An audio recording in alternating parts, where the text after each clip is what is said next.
बड़ा भाग्यशाली सौरी अगौआ न हो आ मिल के कर जय जयकार। जब भी कलम उठे वतन की बात लिखना तुम, मरने वाले सरहद पर उस सिपाही की आखिरी सांस लिखना तुम, तोड़ देना उस कलम को जो करनी चाहे तुमसे खिलवाड़।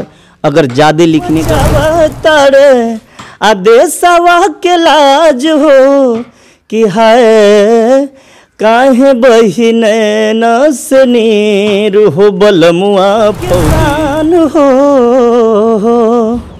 असैया मोर जवान हो भले बाड़े दूर हमसे आहूँ मोर परान हो कि हाय। नमस्कार दोस्तों, मैं अंगारा लाल। अभी हम शहीद संजीव पांडे जी के घर पे हैं और यहाँ पे हमारे पीछे देख रहे हैं बगल में चट्टी पे हैं, उनके आसपास के लोग सभी लोग इकट्ठा हैं।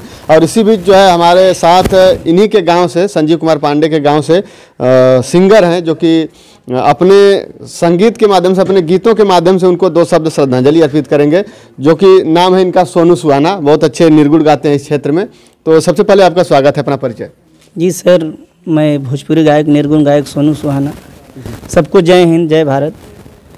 अच्छा, आपके गांव के शहीद हो गए हैं संजीव पांडे। जी जी। आपको कब खबर हुई है, कैसे? जी सर, हमको सुबह खबर लगी तो मैं सोचा कि भाई देश के जवान हैं, कम से कम घर पे चले उनके। बड़े दुख के साथ दुखी तो हो रहे हैं हम लोग भी, लेकिन एक प्रकार से गर्व है कि हमारे देश के लिए, हमारे देश के जवान शहीद हुए हमारे देश के लिए। ये हम लोग को फिक्र हो रही है कि ताकि सभी बच्चा में पैदा होके कि हम भी देश के जवान कभी बने, देश के लिए मर मिटे। जी। किस तरह से आप अपने गीतों के माध्यम से उनको मैं छोटा मोटा सिंगर हूँ, मैं ज़्यादा तो नहीं कुछ कर सकता, मगर यही गीतों से अपने उनको दुआ करूँगा कि जहाँ पे आत्मा हो हमारे देश के। जी, ये आप पकड़ सकते हैं इसको अब। जहाँ पे उनकी आत्मा हो बहुत अच्छी से जी, भगवान को श्रद्धांजलि की तरह एकदम स्वर्गों में एकदम जगह दें। और मैं एक छोटी सी उनकी श्रद्धांजलि के लिए छोटा सुना रहा हूँ आप लोग को। माननीय हमारे गुरु जी पवन सिंह जी इस गाना को गाए हुए थे, देश खातिर के। सुनने पर कलेजा फट जाता है। देशवा के शान हो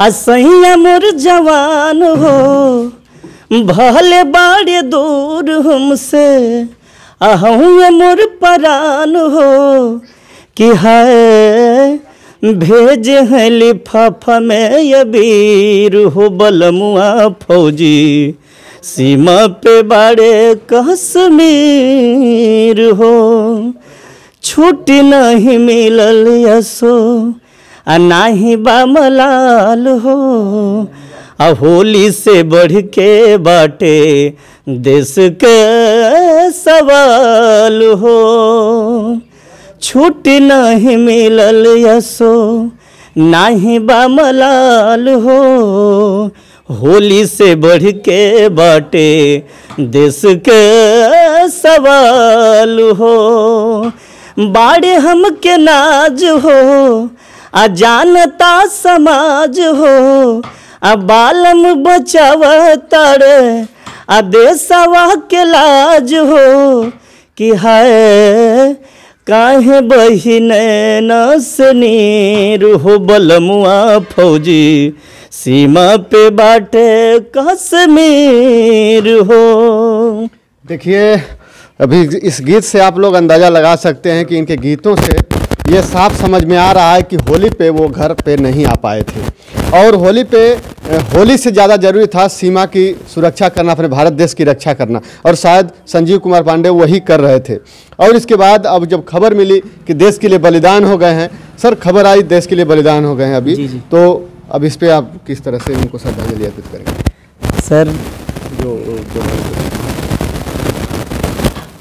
सर मैं क्या बोलूं, कहते हैं कि कोई वीर ने लिख दिया कि वीरों की धरती शहीदों का देश गाजीपुर उत्तर प्रदेश। कहते हैं कि जब भी कलम उठे वतन की बात लिखना तुम, मरने वाले सरहद पर उस सिपाही की आखिरी सांस लिखना तुम, तोड़ देना उस कलम को जो करनी चाहे तुमसे खिलवाड़। अगर ज़्यादा लिखने का शौक है तो वंदे मातरम का राग लिखना तुम, वंदे मातरम का राग लिखना तुम। मैं इस हमारे जो कि जिला गाजीपुर सौरी ग्राम के हुआ करते हैं हमारे संजीव पांडे जी, जो कि कभी कभी कार्यक्रम भी होता था तो वहाँ पे बेचारे पहुँच करके बहुत सारा आशीर्वाद भी देते थे। थोड़ा सा मैं एक छोटा मोटा और श्रद्धांजलि के लिए एक छोटा सा और सुना रहा हूँ, क्योंकि मैं सिंगर आदमी हूँ।